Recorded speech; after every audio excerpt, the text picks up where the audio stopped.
함께 나눌 말씀은요. 누가복음 2장 1절에서 7절 그리고 마태복음 2장 1절에서 3절 말씀입니다. 때에 가이사 아구스도가 영을 내려 천하로 다 호적하라 하였으니 이 호적은 구레뇨가 수리아 총독이 되었을 때에 처음 한 것이라. 모든 사람이 호적하러 각각 고향으로 돌아가매 요셉도 다윗의 집 족속이므로 갈릴리 나사렛 동네에서 유대를 향하여 베들레헴이라 하는 다윗의 동네로 그 약혼한 마리아와 함께 호적하러 올라가니 마리아가 이미 잉태하였더라. 거기 있을 그때에 해산할 날이 차서 강보로 싸서 구유에 뉘었으니 이는 여관에 있을 곳이 없음이러라. 아멘. 다음은 마태복음 2장 1절에서 3절입니다. 헤롯 왕 때 예수께서 유대 베들레헴에서 나심에 동방으로부터 박사들이 예루살렘에 이르러 말하되 유대인의 왕으로 나시니가 어디 계시냐? 우리가 동방에서 그의 별을 보고 그에게 경배하러 왔노라 하니 헤롯 왕과 온 예루살렘이 듣고 소동한지라. 아멘. 여러분 평안히 잘 지내고 계신가요? 우리가 각자 마음 가운데 소원이 있죠. 요즘에는 코로나로 빨리 벗어나서 이전의 일상을 되찾고 싶다 이런 꿈도 있을 거고 또 각자의 마음에 품고 계신 꿈도 있을 겁니다. 그럼 여러분 한번 생각해 봤으면 좋겠습니다. 여러분 어떤 사람이 되고 싶으신가요? 여러분의 이상적인 그 삶의 모습은 무엇인가요? 누군가는 남부럽지 않게 많은 돈을 버는 그런 사업가가 되고 싶을 것입니다. 또 누군가는 한적한 곳에서 이렇게 유유자적하게 여유를 부리는 삶을 꿈꿀 수도 있겠죠. 또 누군가는 그냥 좋은 사람이 되고 싶습니다. 이렇게 말할 수도 있겠습니다. 그렇다면 여러분 우리 스스로는 우리가 꿈꾸는 그 모습처럼 될 수 있을까요? 우리가 꿈꾸는 그 이상에 우리 얼마나 가까이 다가갈 수 있을까요? 어떤 사람은 저는 잘 가고 있습니다. 자신 있게 말할 수도 있겠습니다. 근데 보통은 아마 한숨부터 나오지 않을까요? 그렇게 되고 싶은데 잘 안 되네요. 보통은 이런 반응이 대부분인 것 같습니다. 아직은 너무 먼 얘기처럼 느껴지기도 하고요. 또 그렇게 될 수 있을까? 그냥 꿈만 꿉니다. 이런 마음이죠. 그런데 사실은 그런 반응이 자연스러운 것입니다. 왜냐하면은 이상이라는 말의 그 뜻을 찾아보면 생각할 수 있는 범위 안에서 가장 완전하다고 여겨지는 상태를 말하기 때문이죠. 말 그대로 이상이라는 것은 이상적입니다. 주변에서 흔히 있을 수 없는 것이 이상이고, 그래서 우리가 언젠가 그렇게 되기를 꿈꾸는 게 바로 이상인 것이죠. 결국에 이상적인 모습이 된다는 것은 너무나도 어려운 일인 것이 맞습니다. 근데 이런 거를 알더라도 인정하더라도 기분이 썩 좋아지지는 않죠. 그냥 한숨 어쩌라고요. 이런 한숨만 더 나을 뿐이죠. 어, 꿈을 이루고 싶은 것은 사실 사람이라면 누구나 자연스럽게 품게 되는 마음입니다. 그리스 로마 신화에도 그런 이야기가 나오는데요. 뛰어난 건축가이자 발명가였던 다이달로스는 미노스 왕의 부탁으로 괴물 미노타우루스를 가둘 미궁을 만듭니다. 그런데 오히려 다이달로스와 그 아들 이카로스는 자신들이 만든 그 미궁에 갇혀버리고 말죠. 결코 탈출할 수 없게 만들어진 미궁이었지만 뛰어난 발명가답게 다이달로스는 탈출을 계획합니다. 새 깃털을 모아서 밀랍으로 날개를 만든 거예요. 날아오르기 전에 아버지 다이달로스는 아들에게 경고합니다. 너무 높이 날면 태양이 열기 때문에 날개를 붙인 밀랍이 녹아서 추락하게 될 거다. 또 반대로 너무 낮게 날면 바닷물 때문에 날개가 무거워져서 가라앉게 될 거다. 그러므로 하늘과 바다 중간에서 날아야 한다. 신신당부를 하는데 막상 날아오르니까 너무 신기한 거예요. 그래서 신이 난 나머지 태양 가까이 날아오르고 말았습니다. 순식간에 날개의 밀랍은 녹아내렸고 이카로스는 그대로 바다에 추락해버리고 말죠. 어쩌면 이런 이카로스의 모습이 우리의 모습일 수도 있겠다라는 생각을 해봅니다. 어느 순간 우리의 꿈이 너무나 멀어서 다가가기 어렵다는 것을 깨닫게 되면 내 모습이 저 이상에 다다르기에는 턱없이 부족하다는 것을 느끼게 되면 우린 자연스럽게 낙심하게 되죠. 이카로스의 날개가 녹아버린 것처럼 우리는 그냥 무력감에 휩싸여 버리고 맙니다. 만약 우리가 저는 괜찮은데요, 저는 그런 마음 안 느끼는데요 라고 하시면 이미 우리는 바다에 빠져버린 것 같은 상태일 수도 있겠죠. 그렇다면 우리가 그 이상에 도달할 수 있는 방법은 없을까요? 우리는 꿈을 꾸면 행복해질 수 없는 걸까요? 성경은 이것에 대해서 뭐라고 우리에게 말할까요? 성경에서 이상에 대해 말할 때 가장 이상적인 존재는 이 세상을 지으신 또 전지전능하시고 영원하신 그 하나님이다라고 말합니다. 성경은 하나님을 완전하고 완벽하신 분으로 소개하죠. 또 성경은 우리 그리스도인들이 하나님의 사랑을 받는 자들로서 사랑받는 자녀처럼 하나님을 닮아가야 한다, 그렇게 말씀하고 있습니다. 그렇다면 결국 그리스도인으로서 우리가 품어야 될 그 이상, 그 꿈은 결국 하나님으로 향하게 되는데, 그럼 그 완전하신 하나님은 어디에 계실까요? 우리는 어떻게 해야 그 하나님께 도달할 수 있을까요? 제가 뭐 주변 사람들이나 우리 스스로 생각해 볼 때도 하나님이 어디 계실까 생각할 때 우리는 흔히 그 저 구름 위에 궁궐을 짓고 사는 그런 옥황상제 같은 모습을 떠올리곤 하죠. 성경에도 하나님 나라를 하나님 나라 그렇게 부르곤 하는데, 그러면 우리는 그 하늘로 올라가야지 하나님을 만날 수 있을까요? 근데 그건 좀 불가능해 보이죠. 다행히도 성경은 하나님께서 친히 인간의 몸을 입고 이 땅에 오셨다 말하고 있습니다.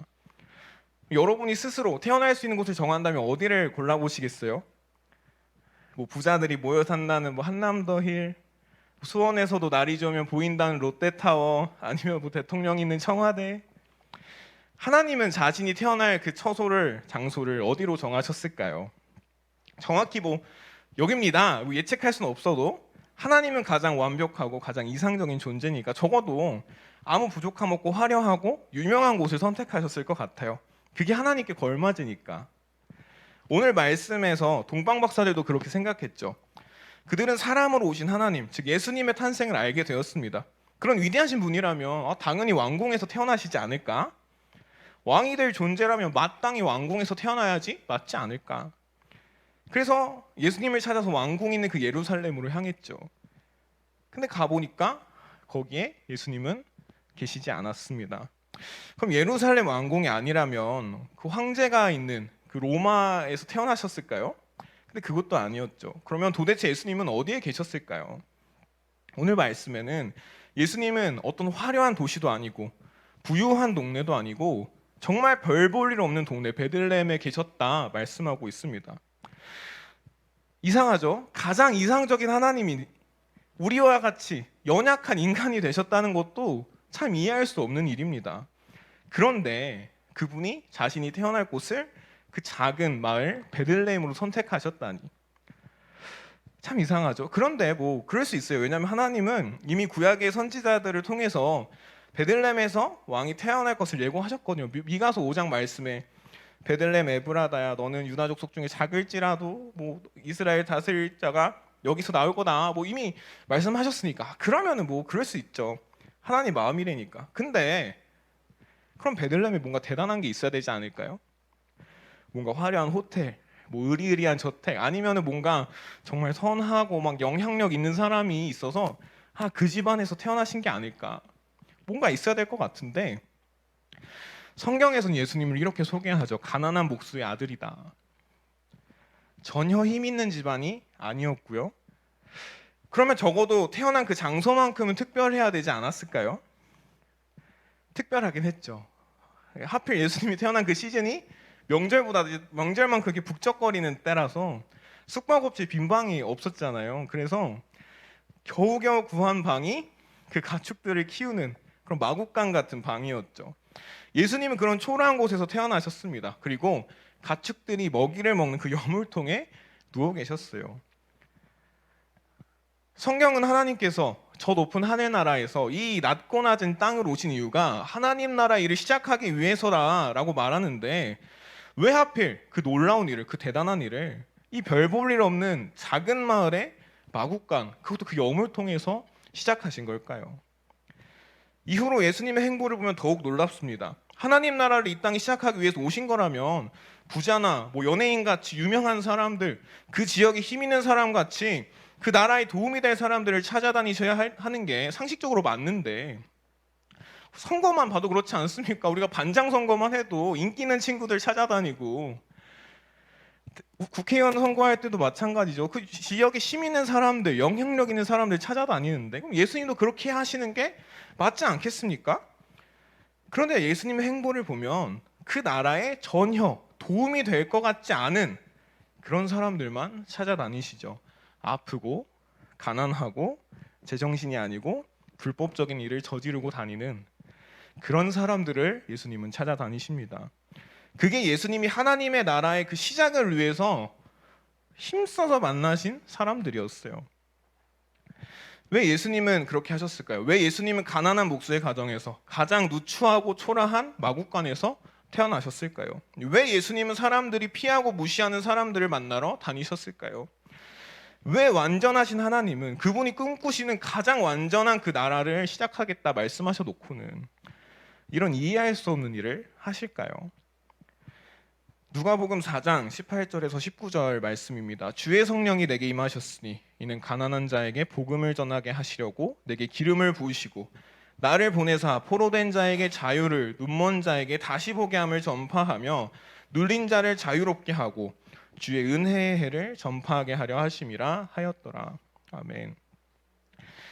예수님께서 그렇게 하셨던 이유, 하나님께서 그렇게 하셨던 이유는 하나님의 나라가 완전하고 대단하고 잘난 사람들을 위한 나라가 아니라 하나님의 꿈이 그 잘나고 대단한 사람들에게 향해 있기 때문이 아니라 처음부터 완벽하고 이상적인 모습에서 시작하는 게 아니라 오히려 가난한 사람들, 누군가의 종으로 살아가는 사람들, 한 치 앞도 볼 수 없는 사람들, 무언가로부터 자유롭지 않은 그 사람들로부터 그런 연약하고 부족하고 초라한 사람들로부터 시작되는 곳이 바로 하나님 나라였기 때문입니다. 그것이 하나님의 꿈이었기 때문입니다.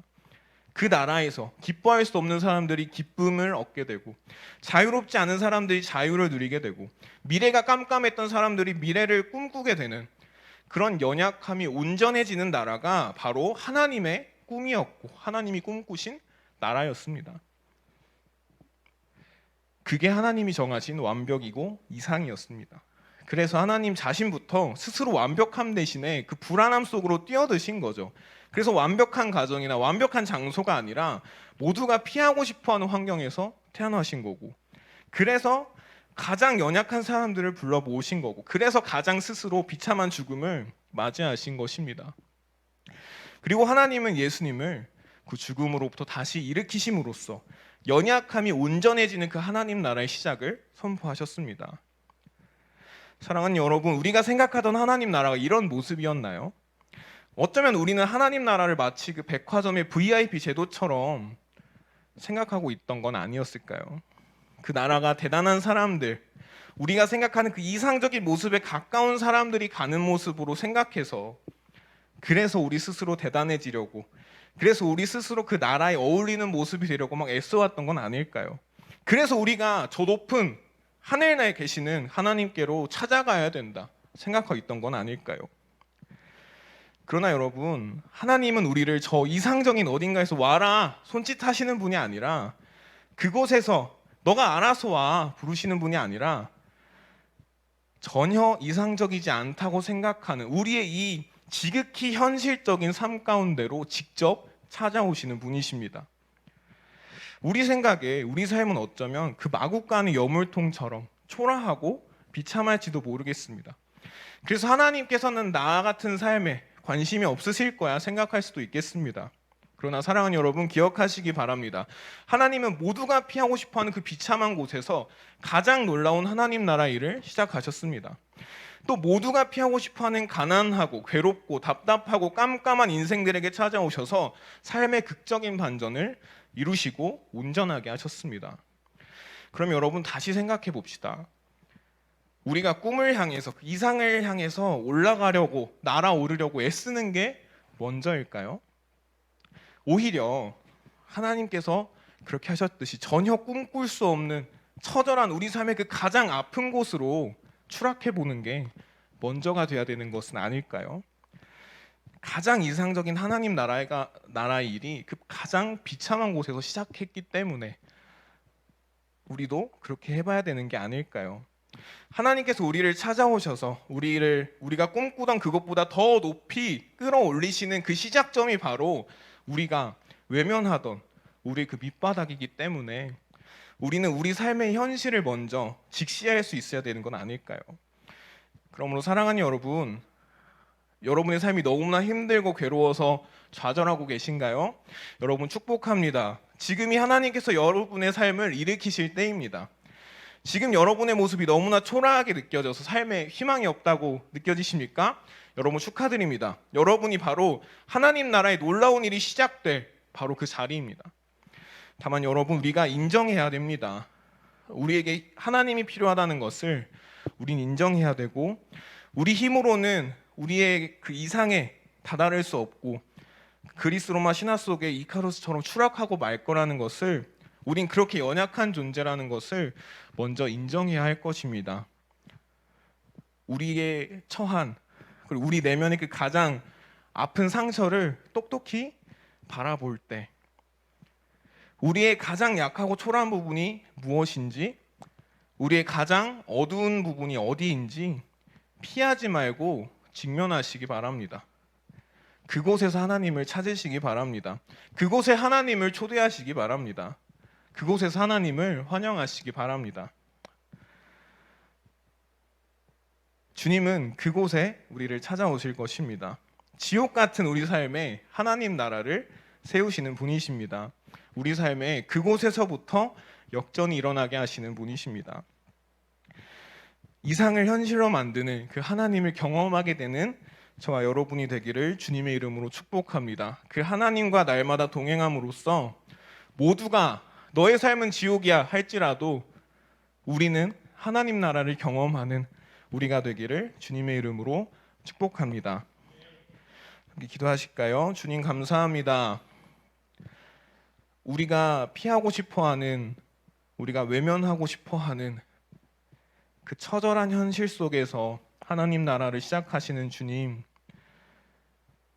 우리의 삶이 괴로울 때, 너무나 아프고 힘들 때, 그곳이 오히려 주님께서 역사하실 그 자리임을, 주님께서 역전을 시작하실 그 때임을 우리가 기억하기 원합니다.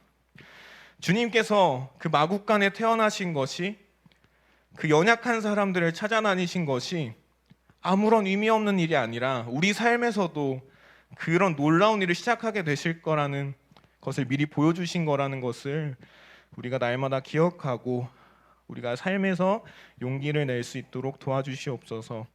그리고 주님을 찾고 주님과 동행하고 주님과 함께 그 하나님 나라를, 그 역전을 경험할 수 있는 우리가 될 수 있도록 주님 함께해 주시옵소서.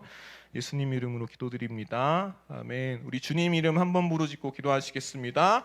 주님.